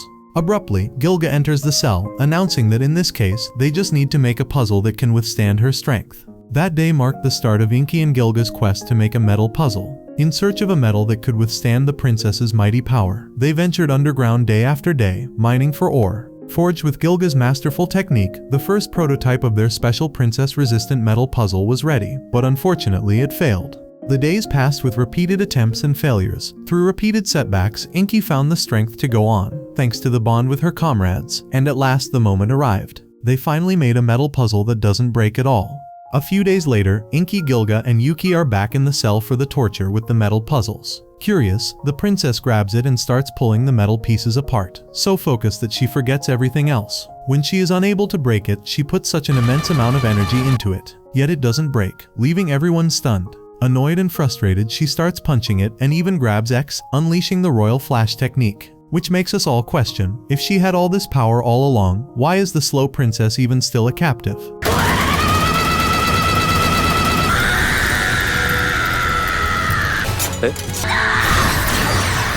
To her surprise, the metal puzzle doesn't break. Right then, Inky takes the puzzle back and shows the princess how to separate it, making her way too impressed. Inky is grateful that she got a metal puzzle of her own, which is so strong, and she fully gives the credit to Gilga and Yuki for helping her. Moments later, the princess is still trying to solve the puzzle. No matter how hard she tries, it is not coming apart. Thinking about it, the princess has never played with toys like these before. Her kingdom has children's centers where they have to play with toys, but she never had any friends to invite her. The princess was always left looking in from the outside. Thus, there is no way she can do it with no prior experience. Upon hearing it, everyone gets sad, as the princess had such a hard life. At the same time, she apologizes to Exa, as it looks like it is her loss for this torture. Instantly, X spills that the spare key to the armory is hidden under the First Legion commander's chair. Additionally, he begs Inky to give his highness a hint to solve the puzzle. Quickly, Inky explains that the key to solving a metal puzzle is observation. On closer look, she might notice a spot that is a little shorter, or one where there is less of a curve. Focusing properly, the princess is able to separate the metals. Although it may appear wholesome, it just comes to tell us that these two idiots are completely unloyal to their kingdom. The next day, Kral visits the cell for torture. She has brought bunnies with her. Kral gives her a condition. The princess will need to tell them a secret if she wants to give pets. Immediately, the princess agrees. Kral's wily way with words almost tempted her to give in. Crawl even pulls out carrots for the bunnies. To provoke her even more, Tortura starts feeding them. At this point, the princess is going insane, having the urge to touch and feed them. Crawl announces that they only give the bunnies a set daily amount. The princess is shattered as she acted too late. Unexpectedly, one of the other bunnies, Cha-Cha, enters the cell. When Crawl declares that this bunny hasn't had any snacks, the princess eventually confesses, once again. With a warm smile, she feeds the carrots to the cute bunny. That night, in her bed, Tortura feels delighted that she played with so many bunnies. A few hours ago, in the cell when Crawl was provoking the princess, Tortura had the urge to pet the bunnies too. Even though she has always kept her calm and acted professionally, this time she is unable to hold back. Fortunately, Crawl asked Tortura to feed the bunny, satisfying her urge. Tortura was so giddy that day that she forgot to report the secret to the Hell Lord and went to bed. Yet that is a little unimportant compared to the smile on her face. That night, Crawl explains to the Hell Lord that her bunny, Cha-Cha, has sharp ears and can tell when something is weird right. But she is very outgoing. The other one, who is named Bunko Pop, loved being petted. He hates it when people touch the bottom of his feet. At first, Hell Lord's expressions remain blank. Still, the moment he observes the bunnies' cute faces, he can't help but ask if he can pet them. The next morning, X looks very lively. The Sacred Blade admits that last night the swordplay was amazing. The princess reveals that she learned it by training under Jimokshi. Jimokshi was an amazing swordsman. He literally used to split the boulder in two with a single strike by the Royal Flash technique. Normally, this technique takes at least a month to learn. Jimochi decides to teach the princess in a week. There are two reasons for that. Firstly, he expected greater things from her as a leader of the Imperial Army, and learning to do this in 1 week should be a trivial task for her. And as for the other reason, the Royal Empire has allotted them 1 month's time. Therefore, if she masters it in a week, they can relax for the remainder. The funny thing is that the princess actually managed to master it in 5 days and then goofed off for the whole month. The next day, Excalibur sits alone in the prison. Since it's Sunday, the princess gets to have a torture-free day. Meanwhile, the princess roams around the city with Enki and Yuki. They reach the arena as an arcade game catches the princess's eye. Yuki comments on how it has lured the princess in. On the other hand, the princess assures them that the prize is too easy to win.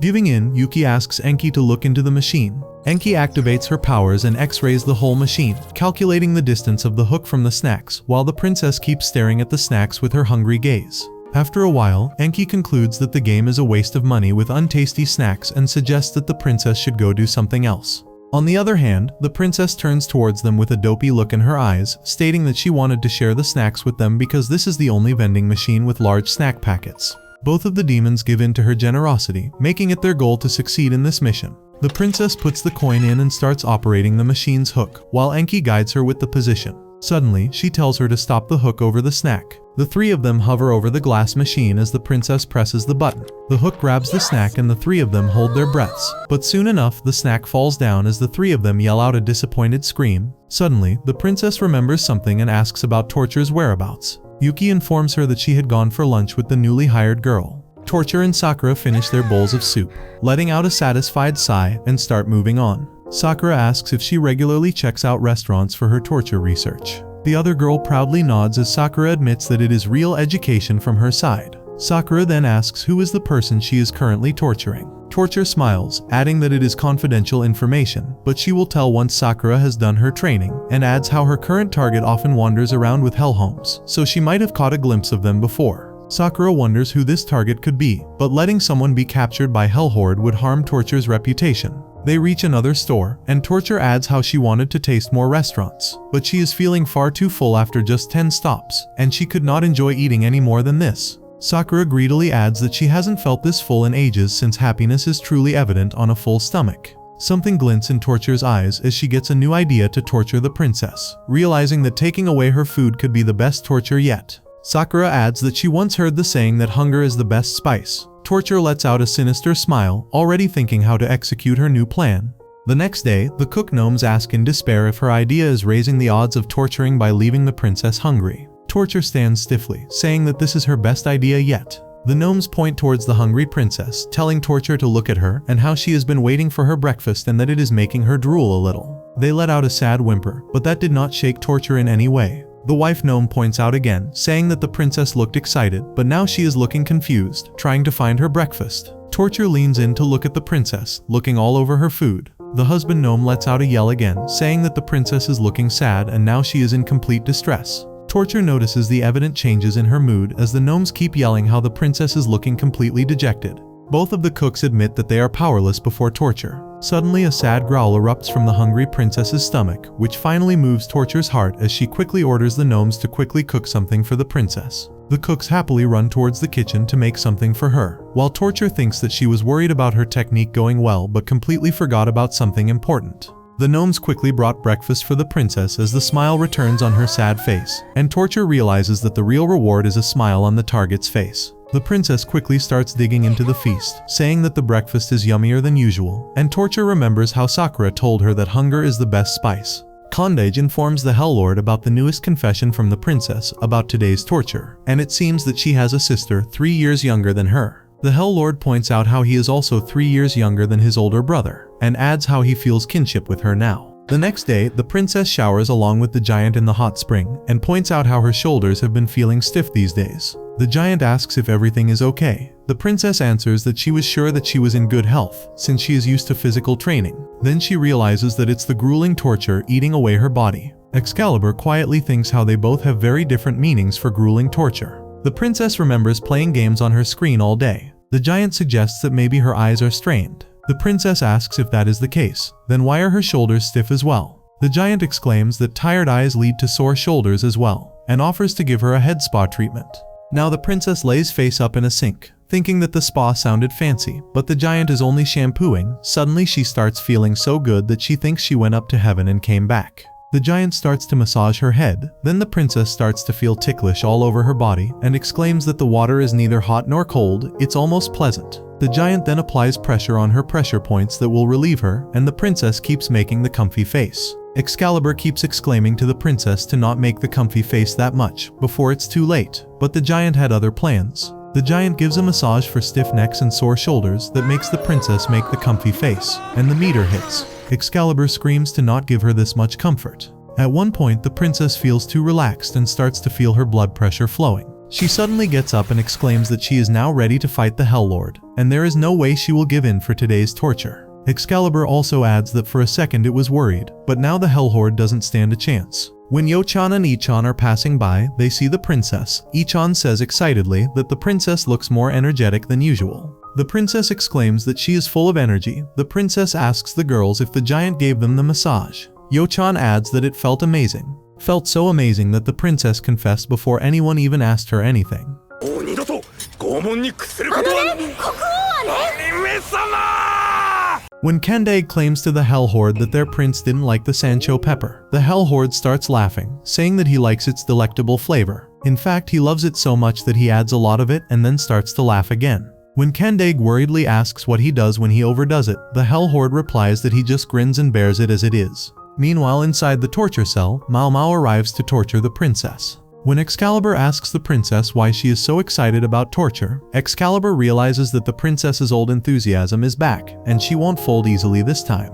When Mao Mao comes out from the bag with a new torture snack and exclaims that she really loves it, she raises her hand with a cookie box in it. She adds that it's a cream sandwich cookie. The princess adds that she's happy about the snack. Mao Mao gets excited and says there will be a special way to eat these cookies. She shows her the method on how to eat the cookies. First, to remove the biscuit layer and add the other cream filling and make it a special double cream cookie. But in her mind, the princess was defeated brutally.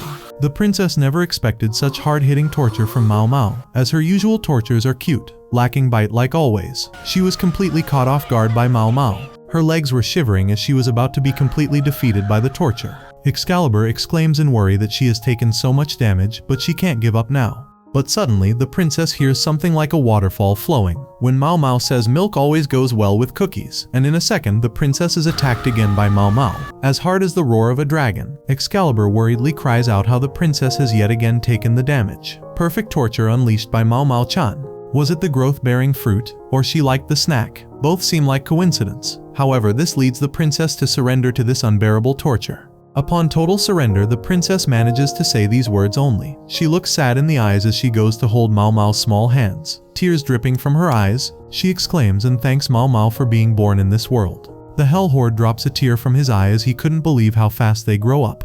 The next morning, her alarm rings as she is fast asleep. She turns off the alarm and is still asleep. Excalibur orders her to get up as it's time for her to wake up as usual, but instead she holds Excalibur and touches it so it will stop. Excalibur, upon seeing this, adds that he is not an alarm and can't go off because she stayed up all night playing video games with Yuki and Enki. Still at the back, Excalibur keeps reminding her to sleep in time. At 7:45 she puts her bedding away and brushes her teeth, but today she hasn't left her bed at 8 pose. It's time for her daily exercise, but today she is still on her bed. The truth is, she never does any of this. She says in her mind to do it, but still can't get herself to do it. At 8:15 it's time for her breakfast. This time she really wakes up, as she always wakes up for breakfast. The gnomes bring her breakfast every day. She continues to put her bedding away, cleans her face, brushes her teeth, and gets ready to enjoy breakfast. She says the prayer and digs into the food, as it happens on a daily basis. With a sly face, Kral announces to the princess that it's time for some torture, and the object they have today is a hamster. The princess seems surprised by it and angrily tells X how this isn't right. However, X claims that he loves hamsters. After snapping at him for not getting the real deal, she admits to also having a liking for hamsters, particularly for their cute faces and plump bodies, but especially because of their tiny size. Imagining how adorable and fragile they are, she shows concern for the hamsters facing a lion. Ignoring Princess's concerns, Kral takes out Hamungus, the hell-beat hamster, which turns out to be twice as big as Kral. When the princess keeps staring at the hamster after being struck by utter surprise, Kral complains about her lukewarm reception of Hamungus, who is apparently a hell-beast hamster and a star in the demon world. Not only that, but even His Majesty is also Hamungus's fan. But the princess can't shake herself out of the intimidating appearance of him. She mentions how huge his eyes are now that he's so big, whereas X straightforwardly calls him scary. Such comments hurt the hamster, so when he complains about it they are amused once more to know that he can talk, having Kral reveal that hellbeast hamsters can do that. With a troubled look on her face, Princess apologizes to Kral, saying she will not give up today as well, at which X asks her why she would apologize for this. Disappointed by the news, Kral tells Hamungus to get going, but he stomps his feet, staying determined at not making Kral's torture fail because of him, when he has been trusted by her for this job. Seeing him determined for a chance, Princess challenges him to throw any trick he has to make her confess, so he decides to make a mean pepper steak. With great kitchen skills, Hamungus chops down the veggies and prepares seasonings for the steak, while Kral informs Princess that pro hamsters are usually signed to a talent agency. But Hamungus blew up on social media and became a top pro hamster while staying freelance. X finds himself losing his mind as he can believe neither his ears nor his eyes as the hamster prepares steak. Once the aroma of the food spreads, Princess expresses her enthusiasm, at which Kral reveals that before his fame, Hamungus used to work at a Chinese restaurant, and even now he selected all the ingredients carefully. Once the steak is ready, Princess happily blows some air and takes the first bite. She screams out of excitement as it's too delicious, so Kral offers complimentary rice with unlimited refills. Meanwhile, X looks at them with jealousy, thinking how it's so much just for a hamster. Later, when Kanaj informs the Hell Lord about Hamungus being there for the torture for the day, the Hell Lord angrily wishes he was there. Since Kanaj had expected him to wish for that, he presents both Hamungus and Kral in front of the Hell Lord. As told by Kral, the Hell Lord actually turns out to be Hamungus's fan and gets a picture clicked with him. When Luli sees the picture during lunch with the Hell Lord, he tells her about why Hamungus was there. She then suggests to him to show Mao Mao tomorrow, at which he mimics her daughter by saying how she'd call it unfair. The next day when Hell Lord shows the picture to his daughter, Mao Mao yells at him. As per the torture of today, Gilga shows up to the princess with one of her Hellblade collections, Shishio, the flaming longsword. She explains how packing enough heat to melt through shields and armor, this prized sword was the favorite of the departed god of destruction, Kina. X immediately steps in to stop her, asking her what she's going to do to the princess with this sword. After an evil smile, Gilga begins to cook fried rice with the flame of the sword, saying she heard about the princess giving in to the steak yesterday. Even though Princess drools over it, she assures X that she can't take Chinese food for 2 days straight. However, X doesn't seem to be worried about her, but the god of destruction might be rolling in his grave upon seeing his sword being used like that. Gilga enthusiastically continues to prepare the fried rice until the wok suddenly melts down. While Datarma eats the uncooked fried rice, Princess suggests Gilga receive Torchan torturer's help in cooking, but she refuses, saying Torchan's up to desk work these days to write a report for her business trip. Nonetheless, X mentions that Princess is the winner of today's torture, but Gilga begs Princess to hold the Hellblade and keep the temperature under control so that the fried rice can be made. Unexpectedly, Princess addresses Gilga's courage to ask the enemy for help, and begins to help her prepare the fried rice. After making Shishio under her control, they finally prepare the fried rice with shrimp. Even though she refused to have any Chinese today, she immediately flips after seeing the cooked dish and surrenders. After that, Gilga texts Torchen about a secret that she made the princess reveal. In the language of flowers, turmeric means, "The sight of you intoxicates me." At Pesut's manor, Pesut loses his mind when the maid Konko suggests a way of torture after he tells her about Vanilla having some troubles. As he mentions how cruel it is, he asks her to repeat. Konko repeats that they should introduce jumping stairs, in which two people stand on the first step of a staircase and jump down. She suggests increasing each step if the person succeeds at the earlier one. He literally experiences a meltdown at her suggestion and calls it a forbidden game, since Vanilla can be in danger because of it. At this concern, the maid reminds him of the wings Vanilla has to prevent her from falling, therefore he finally accepts the idea. However, when he went to Vanilla to suggest the torture, she had already come up with one. Proud of being the daughter of the House of Pesuts, Vanilla reveals the torture of the new day to the princess. With a scary look on her face, she tells the princess how she has even prepared a cute gift bag for it and slept next to it to admire its sheer perfection.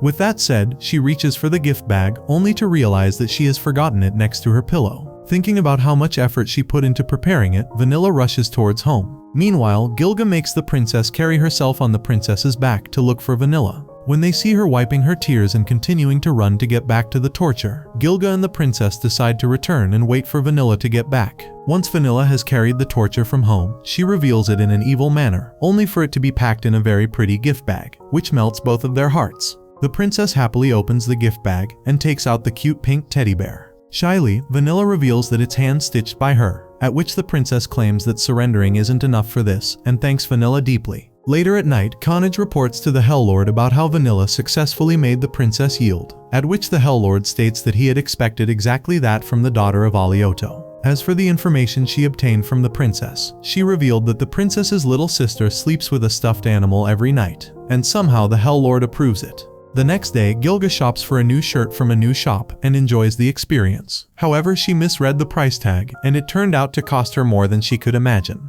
Since she was too embarrassed to give up buying that shirt, she had to pay for it at the register. However, the material and the color are up to her liking, so she decides to stop sulking over it and puts it on. Due to the light and warm fabric, she happily walks around the town. She comes upon an expensive cafe, which she used to be too underconfident to enter, but due to her nice clothes today, she decides to finally give it a try. After a whole day of new experiences, her heart feels too content as she thinks about how it's always good to approach things with an open mind.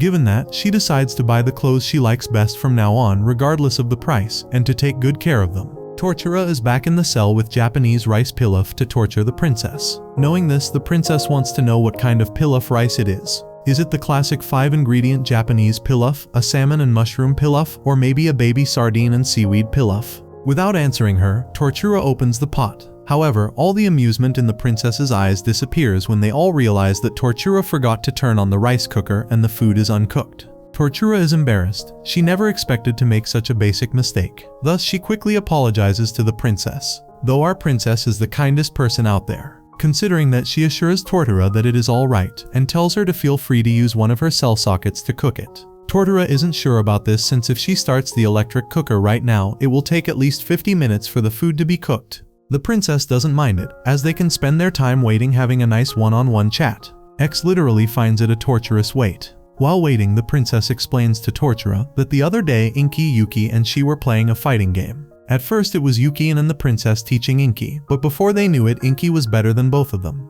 When Tortura calls her a good teacher, the princess agrees with her. After all, she is a legion commander. Part of her job as commander was teaching new recruits. She didn't get many other chances to interact with people, so she had a lot of fun training them.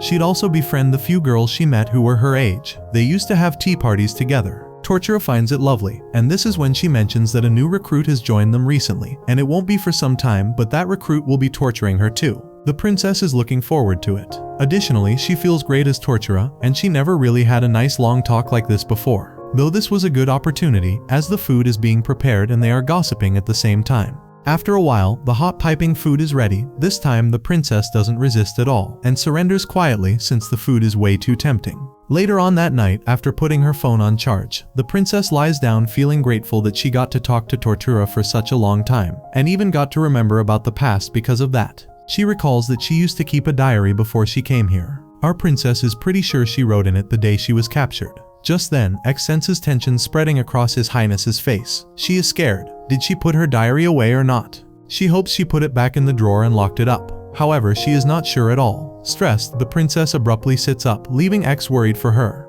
The princess remembers writing in it but not putting it away. This is so confusing as she can't figure out whether she left it out on her desk or somewhere else. This means anyone could read it if they entered her room. Knowing that she can't let it happen, the princess decides to do something about it. The next day, Tortura comes for the torture, but even before the torture could start, the princess confessed that she yielded.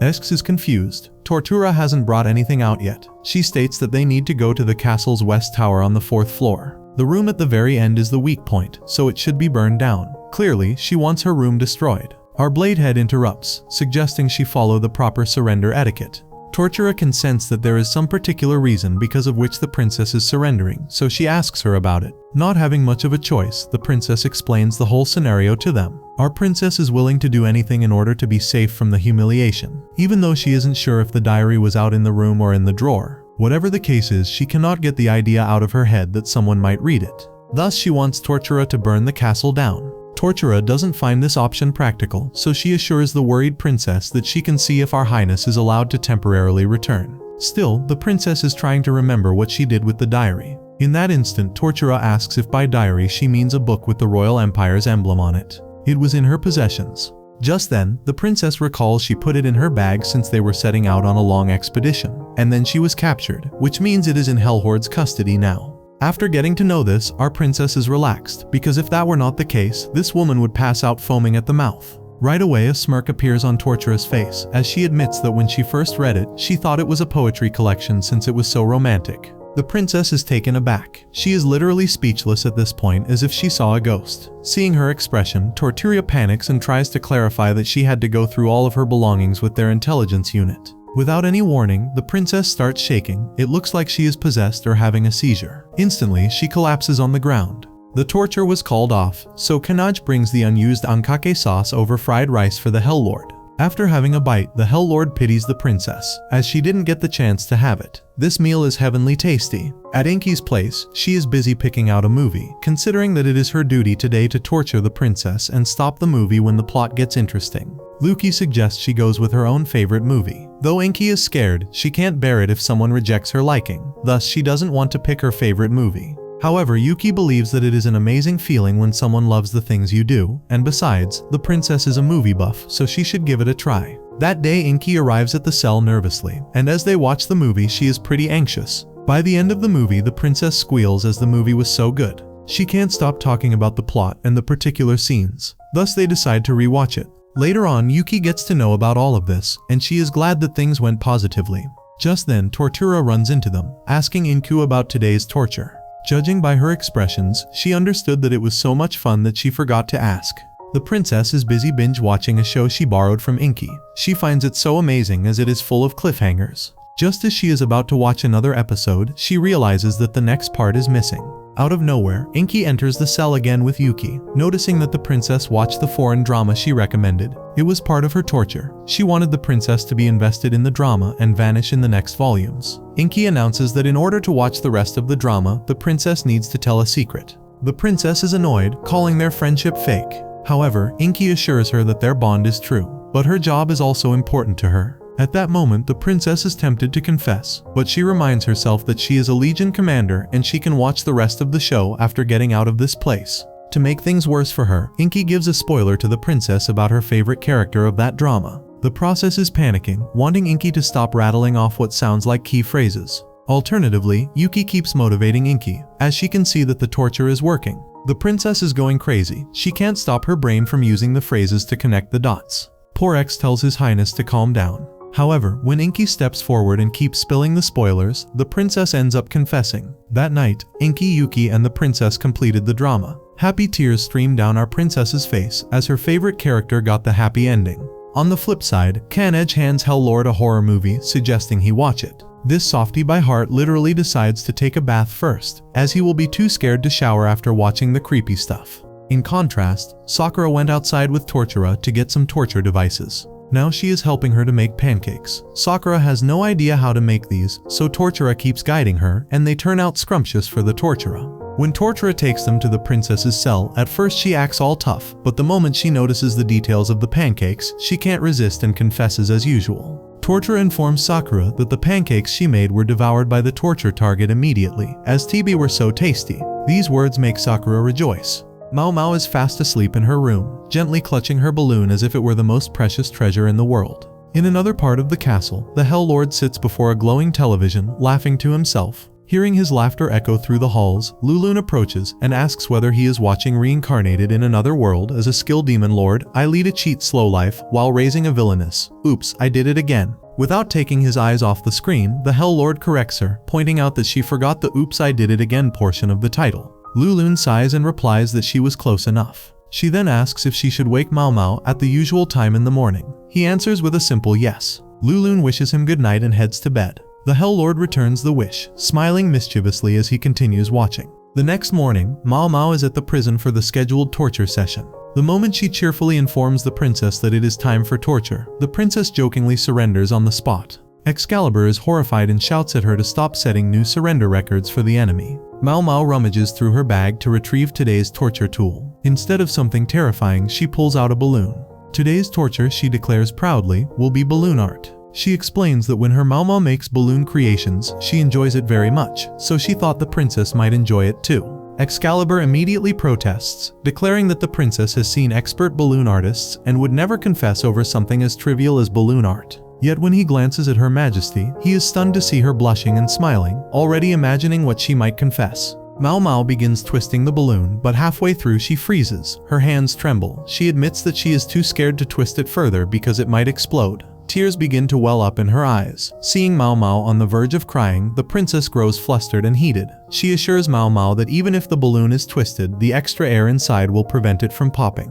Mao Mao still trembles with fear, unable to bear seeing her upset. The princess shouts that she will twist it instead. She boldly declares that she will finish the balloon and confess by herself if necessary. Excalibur groans, calling it a strange and reckless idea, and begs her at least not to confess voluntarily. The princess argues that Mao Mao is still very young and will encounter many things that are difficult for her at her age. She does not want Mao Mao to carry bad memories of being unable to twist a balloon. As the princess contemplates what to do, Lulun enters the room and calmly says to leave everything to her. Mao Mao immediately runs to hug her mother. Lulun asks for the balloon and skillfully shapes it into a charming poodle right before Mao Mao's eyes. Mao Mao beams with joy upon seeing it. However, once she holds the completed poodle, her smile fades slightly as she realizes how amazing her Mao Mao is compared to herself. Noticing her daughter's expression, Lulun decides to involve Mao Mao. She takes another balloon and asks for Mao Mao's help. This time, Mao Mao's eyes light up instantly. When she attempts to twist the balloon again, her hands hesitate. Fear grips her once more, but Lulun gently encourages her, promising she is there to help. The princess begins cheering enthusiastically. Even Excalibur, despite himself, joins in.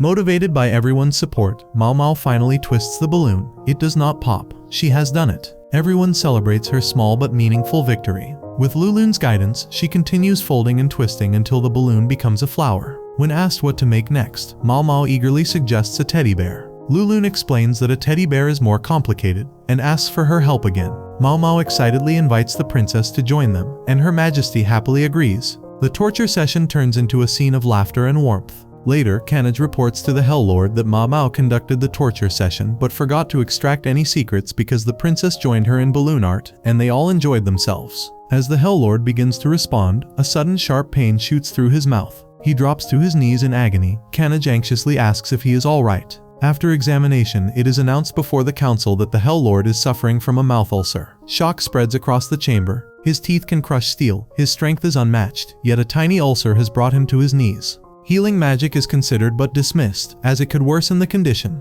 The only solution is to let his body heal naturally. This requires a special demonic leave, determined by each demon's physical traits. Those with sharp fangs are prone to mouth ailments, while demons with multiple eyes are more susceptible to eye infections. Fortunately, it is Friday, so the demons will not need to manage his duties for long. Bruce wonders anxiously about the Hell Lord's condition. Meanwhile, the Hell Lord walks through a park after visiting a doctor, who advised him to exercise lightly and relieve stress. At home, he eats egg custard, following instructions to consume soft and gentle food.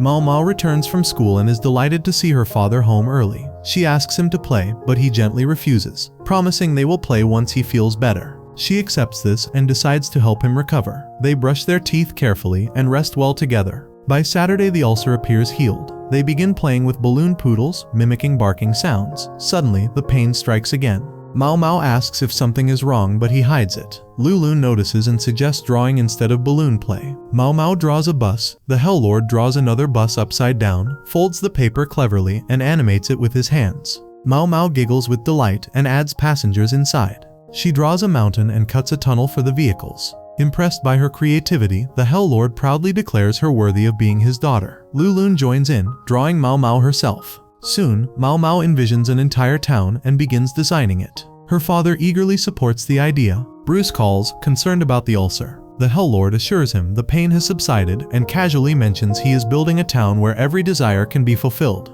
Bruce imagines a terrifying utopia of domination, unaware it is just a child's drawing. The Hell Lord promises to return to work Monday. The next day, father and daughter exercise and play together until nightfall. Mao Mao sleeps peacefully, surrounded by their drawings. Watching her, the Hell Lord confesses to Lulun that he expected the ulcer to worsen his condition, yet it instead brought precious time with Mao Mao. He advises Lulun to watch for mouth ulcers herself. When dropping Mao Mao at school, she asks if he will come home early again. He explains that he must resume normal hours now that he is healed. She looks sad but smiles and jokingly hopes he gets ulcers often. Upon his return to the throne, Candage congratulates him on his recovery.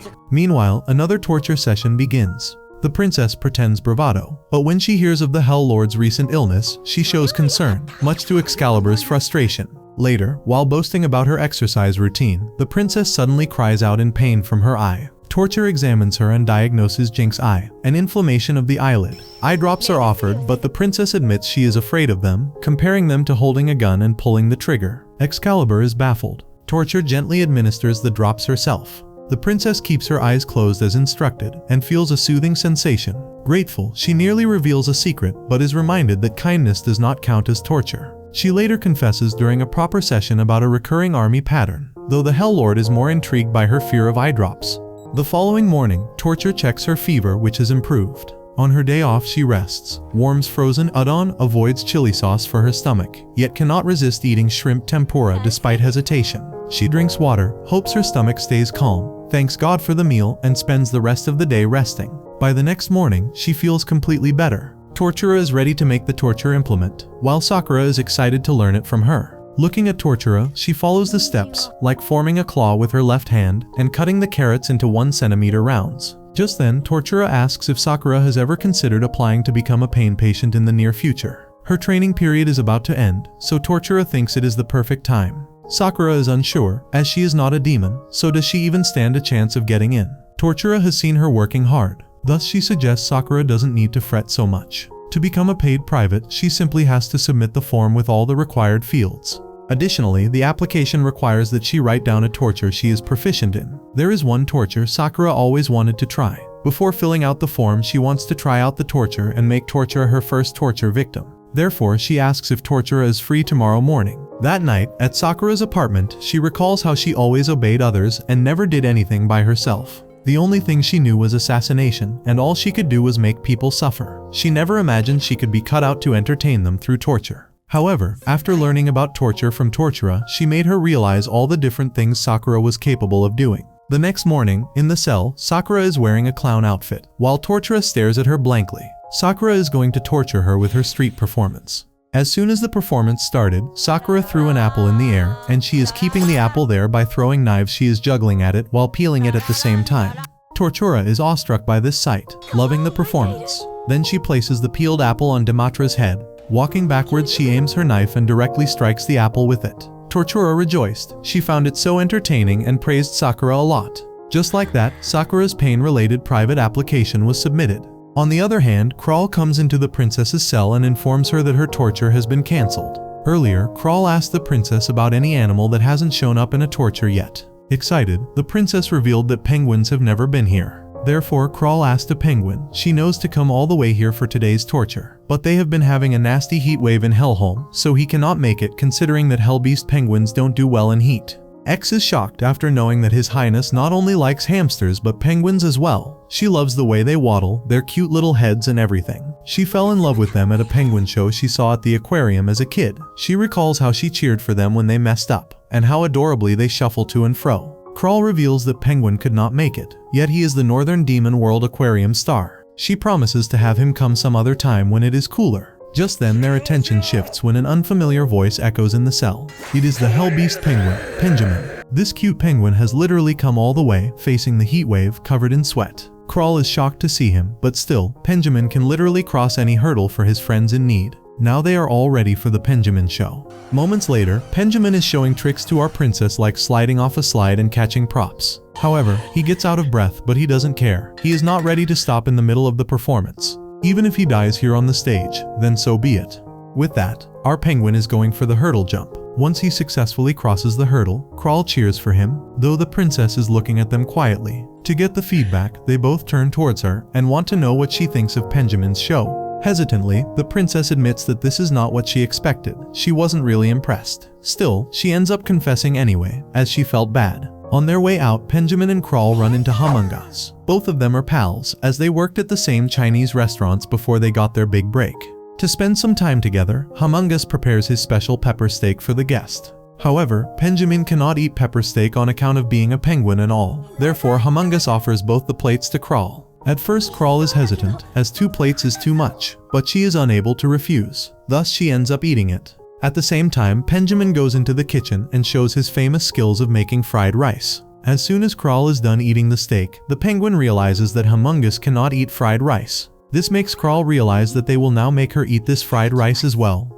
Back in the cell, the princess is bored, therefore Ix suggests she works out. Though she is not in the mood for it, the Bladehead tells her not to come to him when she gets a flabby belly, after all the eating and sleeping. Right away, Giant enters the cell, and she is walking with a heavier gait than usual, which makes the princess worry as she thinks that Giant is sick or something. This morning, she broke her favorite mug, and it has been one small mistake after another at work. This is why she is taking off work early today. Her expressions change into a warm smile as she is taking off early today and going on an adventure. An adventure where she goes down the streets she always passes by but is never taken to see where all of those turns lead her. Excited, the princess ends up joining the Giant. They wander around and find a canal. There is a paddy field nearby. Maybe this is for irrigation. Just then they notice 2 kids playing in the water, and they even found a crab there, which was very heartwarming for both the girls. On their way, they find a bird, and the princess immediately pulls out her phone to capture it. She loves birds, but she doesn't brag about it as she doesn't always know the name of everything. Giant assures her that it is not necessary to know every detail about something they like. Later on, they find an interesting staircase and climb to the top of it. They had so much fun that Giant literally forgot that she had a bad day. Alternatively, the princess hasn't received any torture today and didn't get permission to go out. Thus, on the phone, the princess informs Tortura that she is out. That being said, Tortura just told her about a place with great tea. They decide to visit it.